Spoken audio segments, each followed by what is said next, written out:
La mañana prometía ser perfecta. El sol de primavera bañaba las calles de Madrid con una luz dorada, y el aire fresco llevaba consigo el aroma de los árboles en flor. Juan salió de casa con una sonrisa en el rostro, tomando de la mano a su hija Laura, de 8 años. Era sábado, y habían planeado pasar el día en el parque de atracciones. Laura saltaba de emoción, su coleta rebotando con cada paso. ¿Podemos ir primero a la montaña rusa, papá?, preguntó con los ojos brillantes. Juan asintió, incapaz de negarle nada a su pequeña. Subieron al coche, y mientras Juan conducía, Laura parloteaba sin parar sobre todas las atracciones que quería probar. El trayecto era corto, apenas 20 minutos por la autopista. Juan nunca imaginó que esos 20 minutos cambiarían su vida para siempre. Ocurrió en un instante. Un coche que venía en sentido contrario invadió su carril, zigzagueando de forma errática. Juan intentó esquivarlo, pero era demasiado tarde. El impacto fue brutal, un estruendo ensordecedor de metal retorcido y cristales rotos. Luego, el silencio. Un silencio terrible, roto solo por el goteo de la gasolina y los gemidos distantes de otros conductores. Juan, aturdido, giró la cabeza hacia el asiento del copiloto. Laura estaba inmóvil, con los ojos cerrados y un hilo de sangre corriendo por su frente. «Laura», susurró Juan, el pánico creciendo en su pecho. «Laura», gritó, intentando alcanzarla con manos temblorosas. Pero no hubo respuesta. Las sirenas de las ambulancias se acercaban, pero para Juan el tiempo se había detenido. Su mundo se había reducido a ese asiento de coche, a esa pequeña figura inmóvil que era su razón de vivir. Los paramédicos llegaron, trabajando frenéticamente para sacarlos de los restos del vehículo. Juan no apartaba la mirada de Laura mientras lo subían a una camilla. «Mi hija», repetía una y otra vez. «Por favor, salven a mi hija». El trayecto al hospital fue una pesadilla borrosa. Juan flotaba entre la consciencia y la inconsciencia, aferrándose a la esperanza de que todo fuera un mal sueño. Pero el dolor en su cuerpo y el nudo en su garganta eran demasiado reales. En la sala de emergencias, los médicos corrían de un lado a otro. Juan intentaba seguir lo que decían, captar alguna palabra que le diera esperanza. Finalmente, un médico se acercó a su camilla. Su expresión era grave, y Juan sintió que el mundo se derrumbaba antes incluso de que el hombre abriera la boca. «Lo siento mucho», dijo el médico con voz suave. «Hicimos todo lo posible, pero las lesiones eran demasiado graves».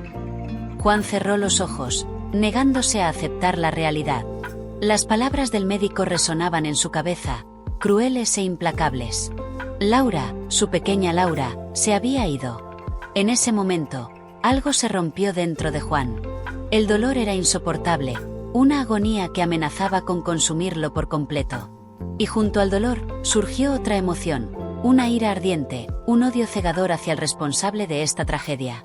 Mientras yacía en la cama del hospital, Juan hizo una promesa silenciosa. Encontraría al culpable, al conductor ebrio que había destrozado su familia, y se aseguraría de que pagara por lo que había hecho. No sabía cómo, pero haría justicia por Laura. Aunque eso fuera lo último que hiciera en su vida. Los días se convirtieron en semanas, y las semanas en meses. Para Juan, el tiempo había perdido todo sentido. Se movía por la vida como un autómata, realizando las funciones básicas de existir sin realmente vivir. El apartamento, antes lleno de risas y el caos alegre de una niña de 8 años, ahora estaba sumido en un silencio opresivo. Las fotos de Laura seguían en las paredes, su sonrisa congelada en el tiempo, una cruel burla de lo que Juan había perdido. ¿Cómo podía el mundo seguir girando cuando su hija ya no estaba en él? Juan se alejó de todos. Las llamadas de amigos y familiares quedaban sin respuesta. Las visitas bien intencionadas eran recibidas con un silencio hosco hasta que se marchaban. Incluso su trabajo, que antes era una fuente de satisfacción, ahora le parecía insignificante. Pidió una excedencia indefinida, incapaz de concentrarse en nada que no fuera su dolor. Las noches eran lo peor. En la oscuridad de su habitación, los recuerdos lo asaltaban sin piedad. El sonido de la risa de Laura, el tacto de su pequeña mano en la suya, el olor de su champú de fresa. Cada detalle era un cuchillo que se clavaba en su corazón, recordándole todo lo que había perdido. Y con cada recuerdo, la ira crecía. Una ira oscura y corrosiva que se alimentaba de su dolor. Juan pasaba horas imaginando al hombre que había causado el accidente. Lo veía en su mente, un borracho irresponsable que había decidido ponerse al volante sin pensar en las consecuencias. ¿Cómo podía ese hombre seguir respirando cuando Laura ya no lo hacía? La idea de la venganza se arraigó en su mente, creciendo como una planta venenosa. Juan comenzó a investigar obsesivamente el caso. Consiguió el nombre del conductor, Miguel Ángel Soto. Un hombre de 42 años con un historial de infracciones por conducir ebrio. La injusticia de todo ello hacía que Juan quisiera gritar. ¿Cómo era posible que alguien así hubiera estado libre para destrozar su vida? Las fantasías de venganza se volvieron más elaboradas. Juan se imaginaba confrontando a Miguel, haciéndole sentir aunque fuera una fracción del dolor que él experimentaba cada día. Estas fantasías lo asustaban y lo reconfortaban a partes iguales. Sabía que eran peligrosas, que lo estaban consumiendo, pero eran lo único que le daba un propósito en medio de su agonía. Los meses pasaron, y el dolor no disminuyó. Solo se transformó, volviéndose parte de él, tan constante como el latido de su corazón. Juan se dio cuenta de que ya no recordaba cómo era la vida antes del accidente. ¿Alguna vez había sido realmente feliz? ¿O toda esa felicidad había sido solo una ilusión, destinada a hacer el dolor actual aún más insoportable? Una tarde, mientras miraba por la ventana la vida que continuaba en las calles de Madrid, Juan se preguntó si alguna vez sería capaz de dejar ir este odio. ¿Era posible encontrar paz después de una pérdida tan devastadora? ¿O estaba condenado a vivir el resto de su vida consumido por la amargura y el deseo de venganza? No tenía respuestas, solo la certeza de que el camino que tenía por delante sería largo y doloroso. Pero por ahora, el odio era lo único que lo mantenía en pie, lo único que le daba un propósito. Y así, Juan se aferró a él, dejando que lo guiara hacia un futuro incierto y sombrío. El día del juicio amaneció gris y lluvioso, como si el cielo mismo compartiera el estado de ánimo de Juan. El juzgado se alzaba ante él, un edificio imponente de piedra gris que parecía burlarse de su búsqueda de justicia. Juan ajustó su corbata negra, la misma que había usado en el funeral de Laura, y entró con paso decidido. El interior del juzgado era un hervidero de actividad. Abogados con maletines, periodistas hambrientos de una historia, y curiosos que buscaban el drama de un caso mediático. Juan los ignoró a todos, su mirada fija en un solo objetivo, la puerta por la que entraría el acusado. Cuando Miguel Ángel Soto fue escoltado a la sala, Juan sintió que el aire abandonaba sus pulmones. Allí estaba el hombre que había destruido su vida, el responsable de que Laura ya no estuviera en este mundo. Soto parecía pequeño y asustado, muy diferente del monstruo que Juan había imaginado en sus peores momentos. Por un instante, Juan sintió una punzada de algo parecido a la lástima, pero la aplastó de inmediato. No había lugar para la compasión en su corazón. El juicio comenzó, y Juan escuchó con creciente frustración cómo el abogado defensor pintaba a Soto como una víctima de las circunstancias, un hombre con problemas de alcoholismo que necesitaba ayuda, no castigo. Cada palabra era como ácido en las heridas de Juan. ¿Cómo se atrevían a pedir clemencia para el hombre que había arrancado a Laura de este mundo? Cuando llegó su turno de testificar, Juan se levantó con las piernas temblorosas. Miró directamente a los ojos de Soto mientras describía a Laura, su risa, sus sueños, todo lo que el mundo había perdido aquel fatídico día. Su voz se quebró más de una vez, pero se negó a derramar una sola lágrima. No le daría esa satisfacción al acusado.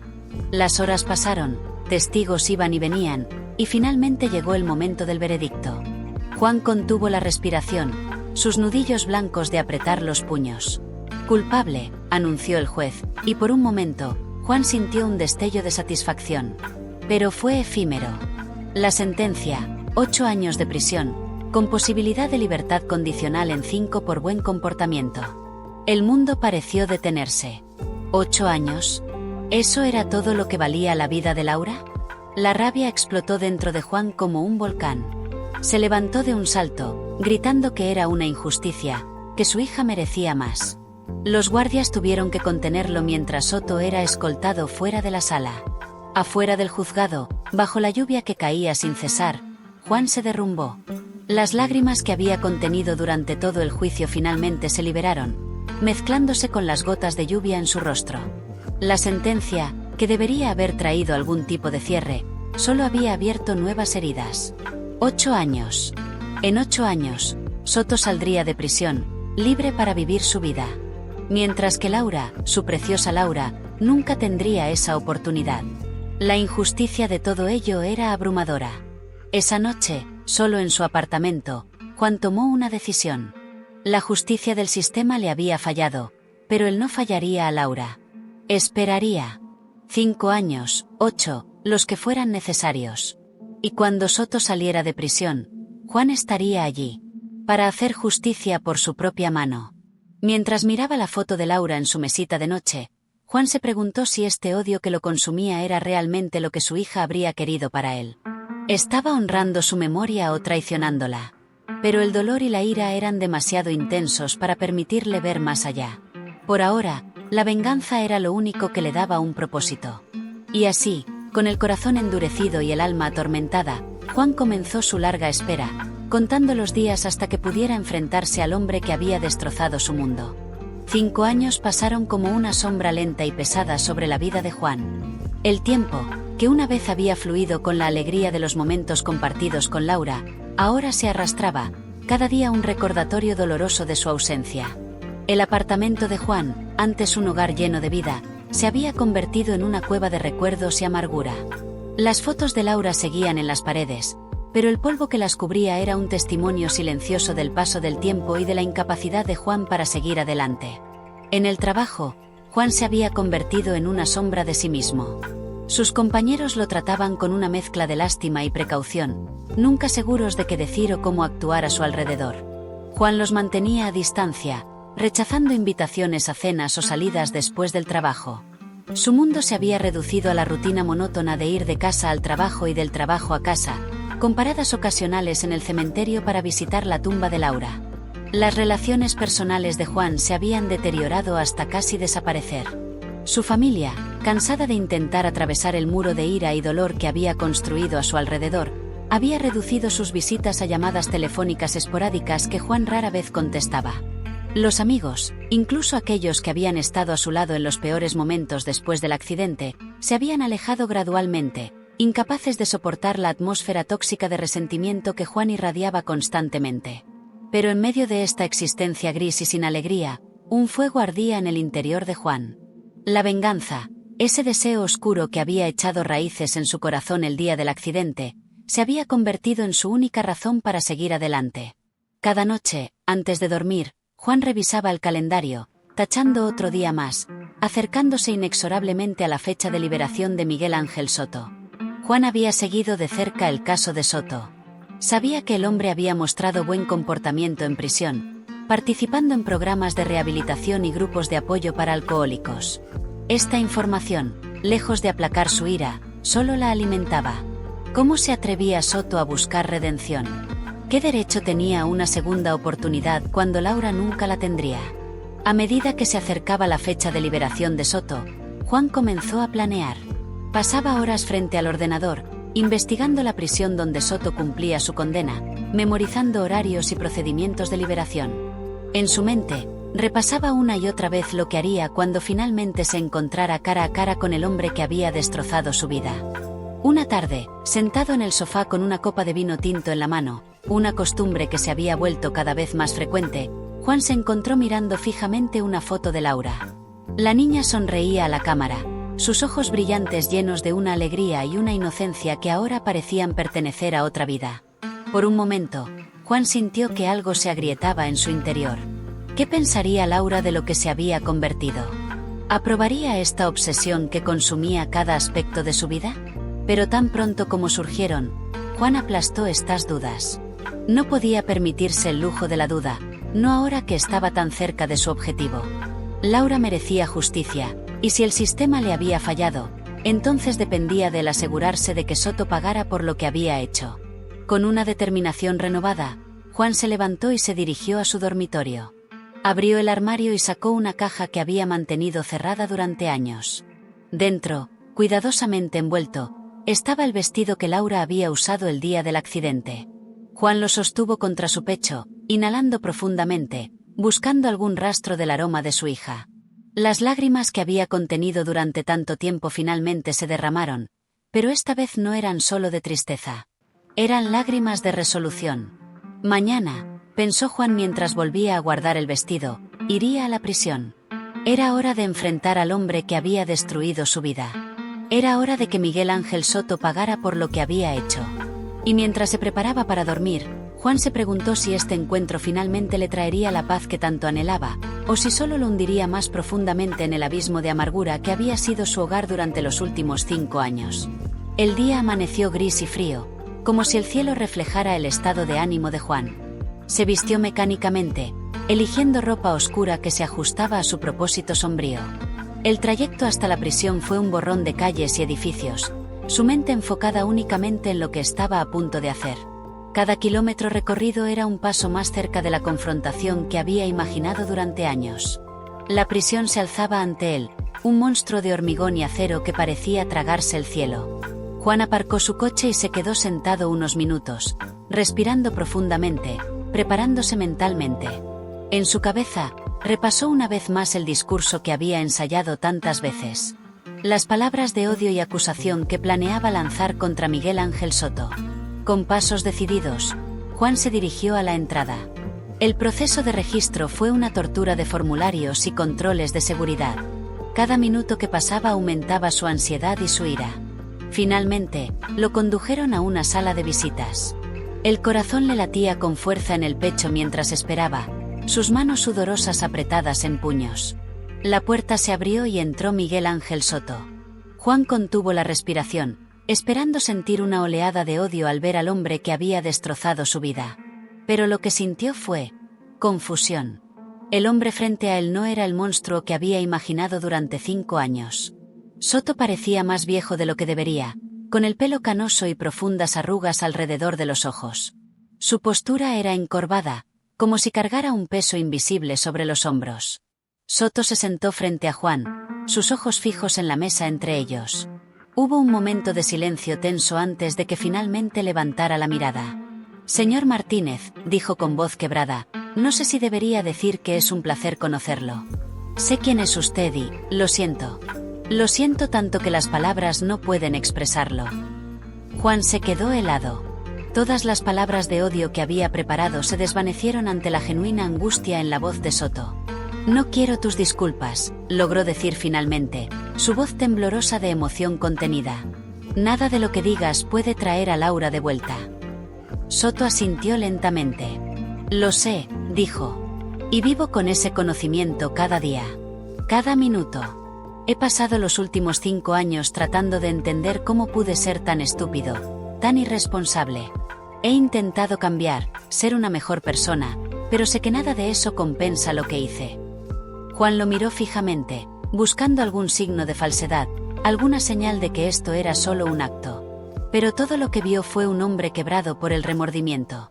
«¿Por qué?», preguntó finalmente. «¿Por qué bebiste y condujiste ese día?». Soto cerró los ojos, como si el recuerdo fuera demasiado doloroso. «No hay excusa», dijo. «Estaba pasando por un mal momento, me sentía solo y deprimido. Pensé que unas copas me animarían.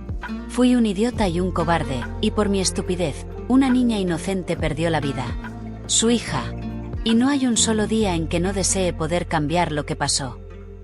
Juan sintió que algo se agrietaba dentro de él. La imagen del monstruo que había construido en su mente durante años se estaba desmoronando frente a sus ojos. En su lugar, veía a un hombre tan destruido por lo sucedido como él mismo. «He intentado honrar la memoria de su hija», continuó Soto. «He dado charlas en escuelas sobre los peligros de beber y conducir. He trabajado con grupos de apoyo para alcohólicos. Sé que nada de esto trae a Laura de vuelta, pero...». «Basta», interrumpió Juan, su voz ronca por las emociones que luchaban en su interior. El odio que lo había sostenido durante tanto tiempo se estaba desmoronando, dejándolo confundido y vulnerable. Mientras miraba a los ojos arrepentidos de Soto, Juan se dio cuenta de que estaba en una encrucijada. Podía aferrarse a su odio, dejar que lo consumiera como lo había hecho durante los últimos 5 años. O podía dar el paso más difícil de su vida, considerar la posibilidad del perdón. La sesión terminó poco después, dejando a Juan aturdido y confundido. Mientras conducía de vuelta a casa, su mente era un torbellino de emociones contradictorias. El encuentro no había sido nada como lo había imaginado, y ahora se enfrentaba a preguntas para las que no tenía respuestas. ¿Podía perdonar lo imperdonable? ¿Y si lo hacía, estaría traicionando la memoria de Laura? Esa noche, sentado en la oscuridad de su apartamento, Juan se dio cuenta de que el camino hacia la paz, si es que existía, sería mucho más complejo y doloroso de lo que jamás había imaginado. Los días posteriores al encuentro con Miguel Ángel Soto se convirtieron en una montaña rusa emocional para Juan. Se encontraba atrapado en un torbellino de pensamientos contradictorios, incapaz de reconciliar la imagen del monstruo que había construido en su mente con el hombre arrepentido que había visto en la prisión. Cada mañana, Juan se despertaba con la misma pregunta martilleando en su cabeza. ¿Era posible perdonar lo imperdonable? En su apartamento, rodeado de los recuerdos de Laura, Juan se sumergió en un mar de recuerdos. Sacó viejos álbumes de fotos, vídeos caseros, cajas llenas de dibujos y manualidades escolares. Cada objeto, cada imagen, era un puñal en su corazón, pero también un recordatorio de la alegría que Laura había traído a su vida. Un vídeo en particular capturó su atención. Era del 9º cumpleaños de Laura, apenas unas semanas antes del accidente. En la pantalla, Laura soplaba las velas de su tarta, sus ojos brillantes de emoción. «Pide un deseo, cariño», se escuchaba la voz de Juan fuera de cámara. Laura cerró los ojos con fuerza antes de soplar las velas. «¿Qué has pedido?», preguntó Juan. Laura sonrió misteriosamente. «No puedo decírtelo, papá. Si lo hago, no se cumplirá. Pero es algo muy bueno para todos». Juan pausó el vídeo. La imagen congelada de Laura sonriendo llenaba la pantalla. ¿Qué habría deseado? ¿Habría querido que su padre se convirtiera en el hombre amargado y lleno de odio en el que se había transformado? La pregunta lo golpeó como un puñetazo en el estómago. Los recuerdos comenzaron a fluir, inundando su mente con momentos que había intentado enterrar durante años. Laura en el parque, riendo mientras la empujaba en el columpio. Laura en la playa, construyendo castillos de arena y persiguiendo las olas. Laura en Navidad, sus ojos brillando con la magia de las luces y los regalos. Pero junto a estos recuerdos felices, surgieron otros más oscuros. Juan recordó las noches que había pasado bebiendo solo en casa, ahogando su dolor en alcohol. Las veces que había gritado a compañeros de trabajo por errores insignificantes. Los amigos y familiares que había alejado con su amargura y su ira. Una tarde, mientras caminaba por el parque donde solía llevar a Laura, Juan se encontró frente a un grupo de niños jugando. Sus risas y gritos de alegría resonaban en el aire, tan similares a los de su hija que sintió que el corazón se le encogía. Y entonces, como un relámpago, un pensamiento lo golpeó. ¿Y si uno de esos niños fuera atropellado por un conductor ebrio? ¿No querría que el responsable se arrepintiera y cambiara su vida, como parecía haber hecho Soto? La idea lo dejó sin aliento. Por primera vez en años, Juan se permitió considerar la posibilidad de que su odio no solo estaba destruyéndolo a él, sino que también estaba deshonrando la memoria de Laura. Su hija, con su corazón generoso y su espíritu alegre, ¿habría querido que su padre viviera consumido por la venganza? Esa noche, sentado en el sofá con una foto de Laura en sus manos, Juan se enfrentó a la pregunta más difícil de su vida. ¿Estaba dispuesto a soltar el odio que lo había sostenido durante tanto tiempo?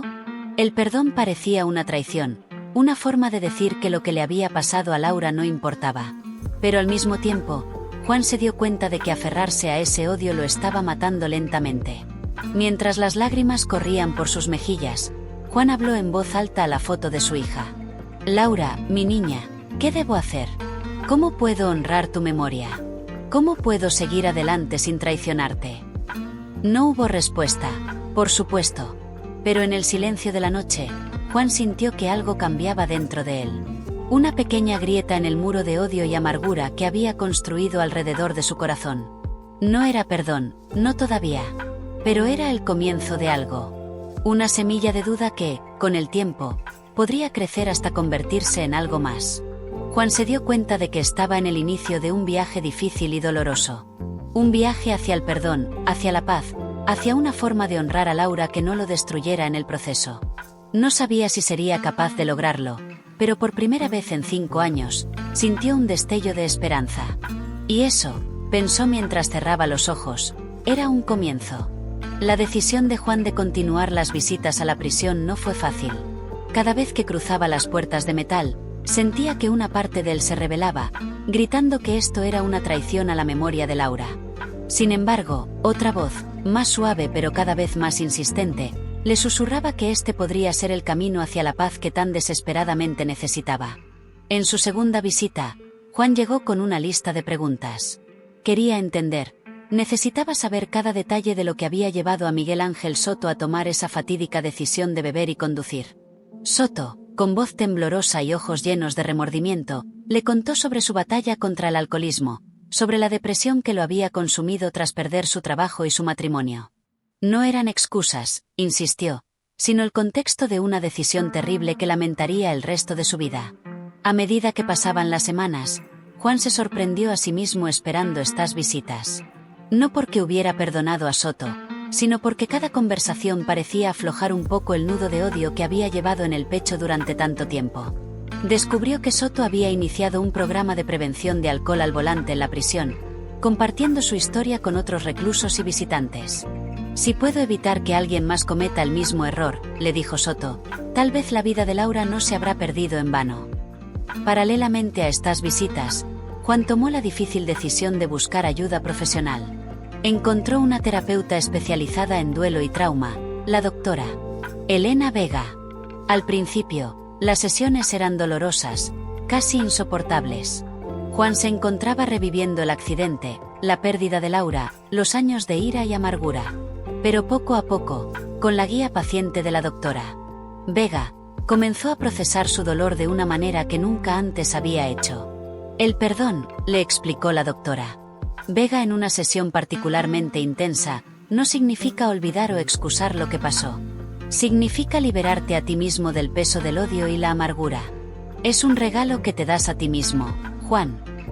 Estas palabras resonaron profundamente en Juan. ¿Podía perdonar a Soto no por él, sino por sí mismo? ¿Por Laura? La idea era aterradora y liberadora al mismo tiempo.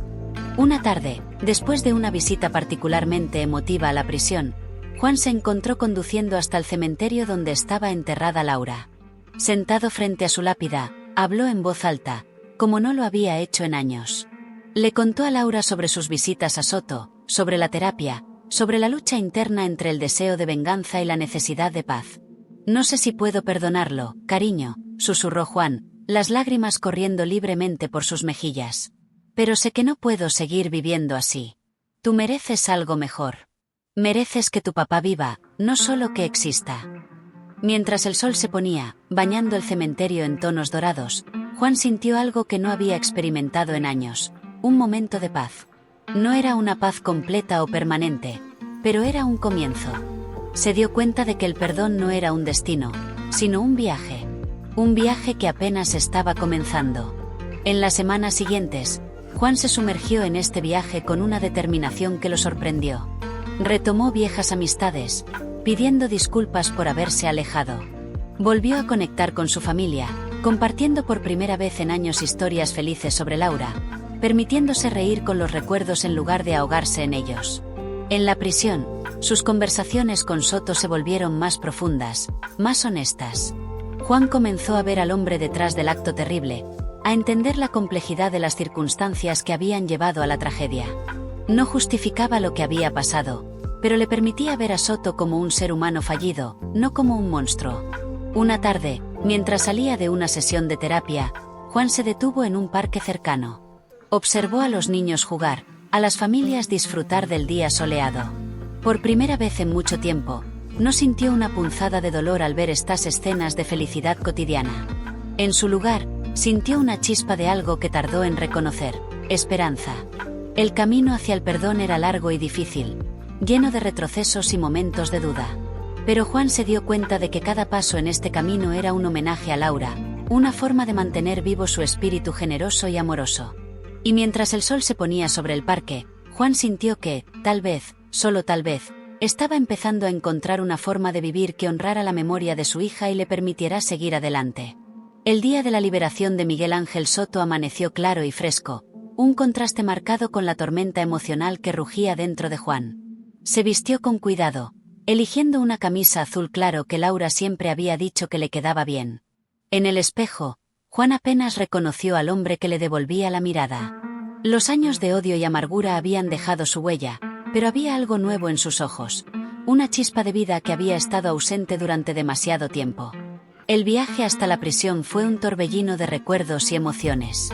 Juan repasó mentalmente cada visita, cada conversación que había tenido con Soto durante los últimos meses.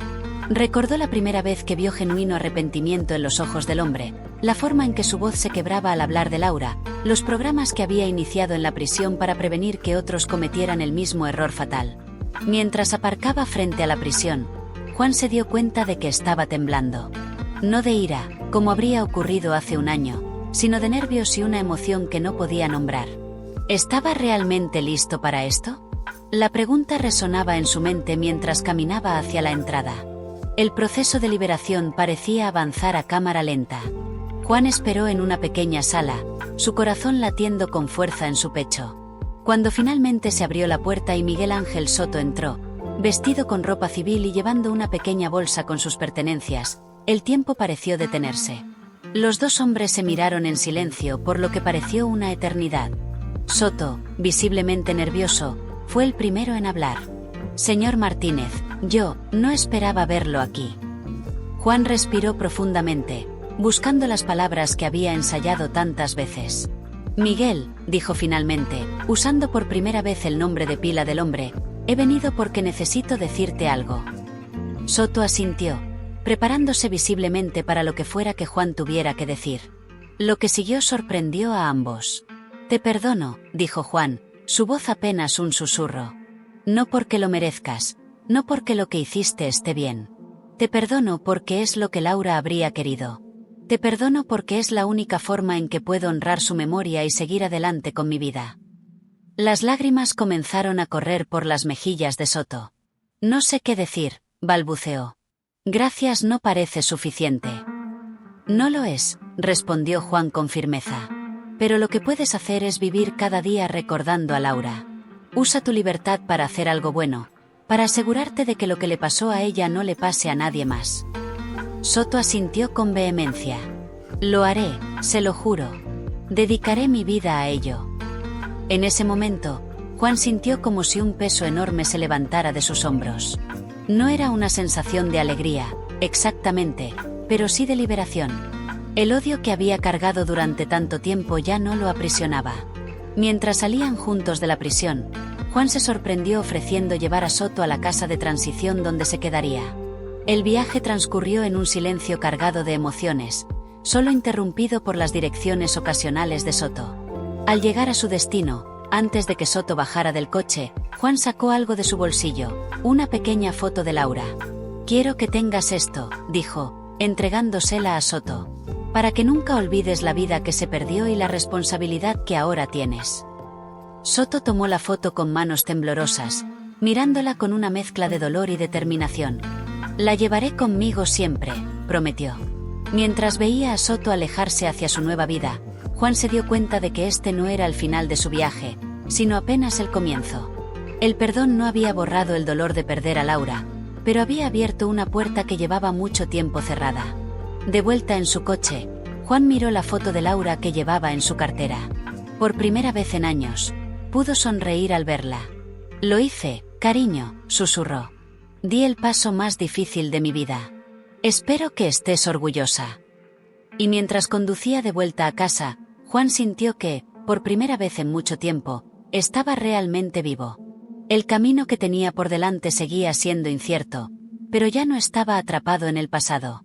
Había elegido la paz, y con esa elección, había honrado la memoria de Laura de la manera más profunda posible. Un año había pasado desde aquel día en la prisión, y la vida de Juan había dado un giro que jamás hubiera imaginado. El apartamento, antes sombrío y lleno de recuerdos dolorosos, ahora rebosaba de luz y nuevas fotografías. Entre ellas, una de Laura ocupaba un lugar central, su sonrisa radiante como un faro guiando el camino de Juan hacia un futuro más esperanzador. Esa mañana de primavera, Juan se preparaba para un evento que marcaría el comienzo de una nueva etapa en su vida. Se ajustó la corbata frente al espejo, notando las arrugas alrededor de sus ojos, testigos de años de dolor, pero también de una recién descubierta serenidad. «Hoy es el día, Laura», murmuró, tocando suavemente la foto de su hija. «Espero que estés orgullosa». Juan condujo hasta el centro de la ciudad, donde una pequeña multitud se había reunido frente a un edificio recién renovado. Pancartas y globos decoraban la entrada, y un podio esperaba en el centro. Al bajar del coche, Juan fue recibido por abrazos y palabras de aliento de amigos, familiares y extraños unidos por una causa común. Subió al podio, respiró profundamente y comenzó a hablar. «Bienvenidos a la inauguración de la Fundación Laura Martínez», dijo, su voz firme pero cargada de emoción. «Hace un año, no hubiera creído posible estar aquí hoy. El dolor y la ira me consumían, y pensaba que la única forma de honrar la memoria de mi hija era aferrarme a ese odio. Pero Laura siempre fue luz, alegría y perdón. Y hoy, con esta fundación, buscamos mantener vivo ese espíritu». Juan explicó los objetivos de la fundación: educar sobre los peligros de conducir bajo los efectos del alcohol, proporcionar apoyo a las familias afectadas por accidentes de tráfico y trabajar en la prevención a través de programas en escuelas y comunidades. Pero más que eso, continuó, queremos ser un faro de esperanza. Queremos demostrar que incluso de las tragedias más oscuras puede surgir algo bueno, si elegimos el camino del perdón y la compasión. Entre la multitud, Juan vio una cara familiar. Miguel Ángel Soto estaba allí, de pie en la parte de atrás, su expresión una mezcla de gratitud y determinación. Juan había dudado en invitarlo, pero finalmente decidió que su presencia era importante. Soto ahora trabajaba como voluntario en programas de rehabilitación para alcohólicos y daba charlas sobre su experiencia en escuelas y centros comunitarios. El perdón, continuó Juan, no significa olvidar o excusar. Significa elegir la paz sobre la venganza, la vida sobre la amargura. Cada uno de nosotros tiene el poder de hacer esa elección, por difícil que parezca. Después de la ceremonia, mientras la gente se mezclaba y compartía sus historias, Juan se encontró rodeado de abrazos y palabras de agradecimiento. Padres que habían perdido hijos, sobrevivientes de accidentes, todos encontrando consuelo y esperanza en la misión de la fundación. Al final del día, exhausto pero con el corazón lleno, Juan condujo hasta el cementerio. Se sentó frente a la tumba de Laura, como lo había hecho tantas veces antes. Pero esta vez, en lugar de lágrimas de dolor, sus ojos brillaban con una nueva determinación. «Lo hicimos, cariño», dijo suavemente. «La fundación es solo el comienzo. Sé que hay mucho trabajo por hacer, pero por primera vez en mucho tiempo, siento que estoy viviendo de una manera que te haría sonreír». Juan cerró los ojos, dejando que la brisa suave acariciara su rostro. Por un momento, casi pudo sentir la presencia de Laura, su risa resonando en el aire. Cuando abrió los ojos, vio que el sol se ponía, bañando el cementerio en una luz dorada que le recordaba el color del cabello de su hija. «Te amo, Laura», susurró. «Siempre te amaré.